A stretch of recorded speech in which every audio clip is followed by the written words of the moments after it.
Let's discuss Cosmos conversions. As we've mentioned in a previous video, how to convert between a normal token, one Juno, to what it is in the equivalent micro token. In this case, that would be 1 billion Juno. We can see that here with how this works in a human readable form to show decimals to a user, but not actually have decimals in the backend. There are a few other areas where you want to convert between different addresses or different values within the chain. And here we have the tools now to do that. So one of the biggest things is the difference between account types. So as we mentioned in a previous video, we have base accounts, we have module accounts, but then underneath that, there's like other kinds of wallets. So we have normal user wallets, which would be, in this case, Cosmos1, and then the address, which is the normal user wallet. But there's also these validator addresses. This stands for validator operator, and that's the people that are running those nodes. So if we head over to MintScan and we go see validators, we can see here Coinbase custody, and we'll click on them and we can see here's their operator address, and we can see that's Cosmos Validator 1, and then there's their public key and data. So what we're trying to do here is we want to convert between these of how do I know that a validator address, like what if I want to know what tokens they own? Because the validator address does not own tokens. The validator address only is the operator of those keys and make sure that they're signing blocks and things like that. There's also a consensus address where it's a valcons address, so for validator consensus, and trying to convert between these things can be difficult and challenging to say the least in terms of finding the different values that you know are linked together, but you don't know how they're linked. And so we have tools for that here. So via the cosmos.js encoding library, you can actually do BEC32 or BEC32 wallet conversions between validator addresses and their base address. We can also, again, see that on the MintScan here where this address is actually mapped to here. How can we confirm that though? So number one, we'll go over this in just a second, but there is a website, bec32.secretlabs.com, where you can import a address and we'll tell it what the prefix is. So in this case, it's Cosmos Validator, and we want Cosmos. And so now we can see that here's this other address, which is mapped to this. And if we control F for it, we can see that indeed it is highlighted. This is that account and it shows that it's linked. So any Cosmos coin that is native 118 coin type, this is standard cosmos-sdk chains, are able to do this conversion. You cannot convert between a cosmos-sdk chain, 118 coin type is what that is, to other EVM-based chains, because this is a different coin type, for example, what Secret Network is or Terra. So if you wanted to convert between those two, you have to know the private key, and that would require the user to give up basically their mnemonic, which users are not going to do, nor should they. So from a security perspective, you would have to request Kepler, hey, we want to view your public key for your Cosmos address, as well as your public key for your Secret or Terra address or Canto or whatever the instance is there.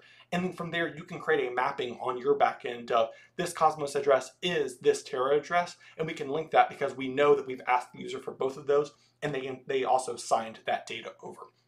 So that is something to be aware of if you're trying to convert between addresses, knowing can I actually convert between that. So we've now converted from a Cosmos Validator to a Cosmos address, through that web app. You can also do that via a CLI within, we'll just use Juno for this instance. So there is a debug command here that we have, and we have a BEC32 converter. So we can do BEC32 convert, and we can see, hey, input your string here. So we'll input that, and then what is our output going to be? We want the prefix of Cosmos, and we can see here we have that same address that we had before, and that is packaged within the binary. Other chains can also very easily add this debug command. It's maybe 100 lines if even to convert between these. And so again, you can do this across multiple networks. So if we come back here, we can see you can use the cosmos.js encoding. What prefix do I want it to go to? What's the validator address? Convert that to BEC32 and some standard JavaScript, log it out. Okay, that's correct. Again, Juno is 118, Cosmos Hub, Osmosis, all these other chains are also 118s. You cannot convert them over to Terra. You have to request their wallet to view their public key. Here's the TypeScript example of encoding. So this shows going across different networks here and shows that working. Here with Python, here's the BEC32, how to convert this between the standard Juno address to another address here. There's the helpful address convert function, and this shows it. And then here we also have the CLI as well. Now in some instances, as we can see here, you're gonna maybe only have the hex address. So the hex address can be decoded into the bytes of the the valcons or the other developer addresses. And this is useful, but it's not useful if you don't know who it is. And so now you can map that by using something like this, where you convert that from the hex, which is also got from the cosmos.js encoding. You can then get that prefix, log that address, and you can validate that that matches these other developers based off of what you do. These hex encoding addresses can be found within the REST API signatures. And so you can go find that, and now you can map those to who it actually is based off of some other queries. And so this will convert it between the hex address and the BEC32 format, depending on what you need there within the CLI. So you can easily output that without needing to know TypeScript. Another really important thing that a lot of people have requested is, how do I convert between the public key and the valcon's address? So we can see the public key through the validators, as we can see here through the different APIs. That's actually LCD now, not API. So we want to see that, and we can do this for any network that has this public.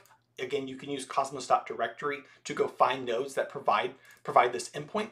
And we want to convert between this because we want to know who the public key is, and then what is the actual valcons of who's signing those blocks, so we can map that to the developer address. So we know the actual signature.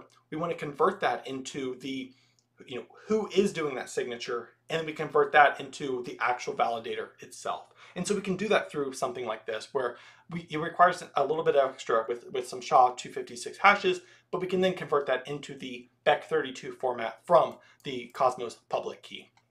And then there's some other useful information here that is all provided within the Juno binary for debugging. Again, other networks can very easily add these too without having to do a chain upgrade. So this can be easily slotted in at any time to make your life easier across networks.